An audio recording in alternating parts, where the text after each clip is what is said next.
Assalamualaikum warahmatullahi wabarakatuh. Perkenalkan, nama saya Dwi Astuti dari Program Studi Seni Rupa Konsentrasi Desain Komunikasi Visual, Fakultas Bahasa dan Seni Universitas Negeri Semarang. Ya, pada video sebelumnya kita telah menganalisis suatu karya seni rupa berdasarkan nilai intrinsik dan nilai ekstrinsiknya.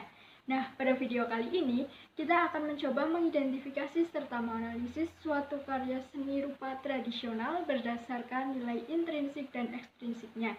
Nah, sebelumnya, kalian tahu nggak sih apa itu karya seni rupa tradisional? Nah, simak video ini sampai akhir ya. Seni rupa tradisional merupakan karya seni yang dibuat dengan pakem atau aturan tertentu sebagai pedoman dalam berkarya seni serta dibuat secara berulang-ulang tanpa mengubah bentuk aslinya. Aturan-aturan umum terkait dengan penciptaan karya seni rupa tradisional yaitu berupa bentuk, pola, corak, motif, penggunaan warna, penggunaan bahan, dan ukurannya. Aspek-aspek berkarya seni rupa tradisional yaitu misalnya masih dipertahankan secara turun-temurun dari generasi ke generasi sehingga seni rupa bersifat statis.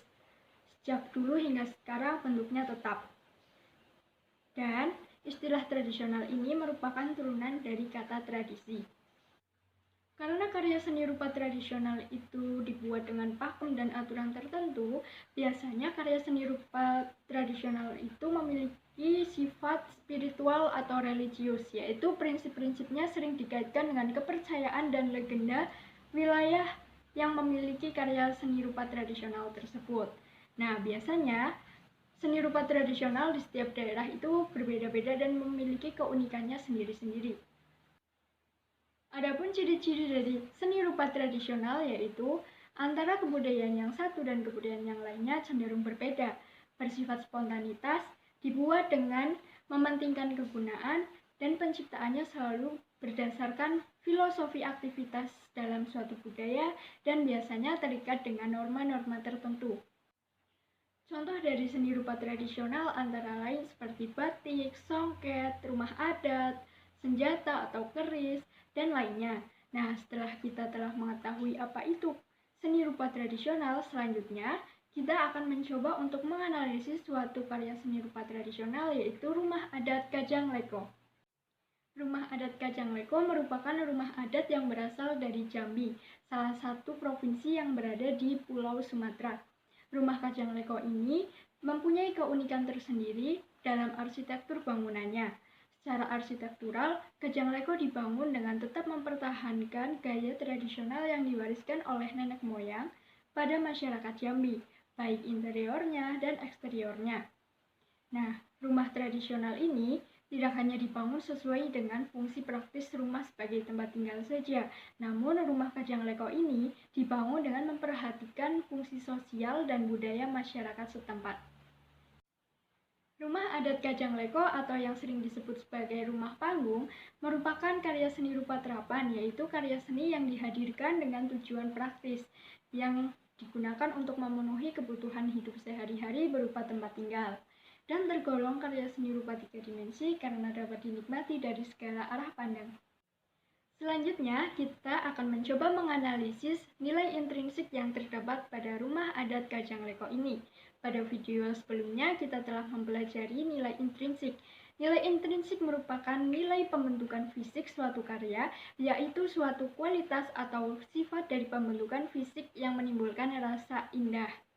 Selanjutnya diwujudkan di dalam unsur rupa atau unsur visual, antara lain dari yang paling sederhana yaitu titik, garis, bidang, bentuk, ruang, warna, tekstur, dan gelap terang, yang kemudian dikomposisikan untuk menjadi suatu karya seni rupa yang disebut sebagai prinsip komposisi atau prinsip desain. Pertama, dapat kita temukan unsur yang paling sederhana yaitu titik. Nah, titik di sini dapat terlihat atau kita lihat pada motif ukiran yang terdapat pada rumah Kajang Leko ini. Selanjutnya ada unsur garis. Unsur garis di sini dapat kita lihat dalam karya seni ini dan membentuk suatu bidang. Kita dapat temukan bidang pada bidang pintu, bidang jendela, dan lainnya, sehingga akan menciptakan bentuk. Bentuk merupakan gabungan dari berbagai bidang yang kemudian di dalamnya akan terjadi ruang. Unsur ruang di sini terlihat sangat jelas karena Rumah Kajang Leko ini berisi ruang-ruang di dalamnya. Unsur rupa selanjutnya yaitu warna. Dalam hal ini, rumah Kajang Leko sering menggunakan warna-warna gelap seperti warna hitam dan warna coklat. Namun, pada motif hiasannya menggunakan warna cerah seperti warna kuning, warna biru muda, dan warna putih.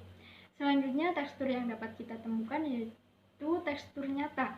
Tekstur nyata merupakan nilai raba yang sama antara penglihatan dan rabaan. Unsur yang selanjutnya yaitu unsur gelap terang. Nah, unsur gelap terang ini tergantung dari intensitas cahaya yang mengenai rumah Kajang Leko ini.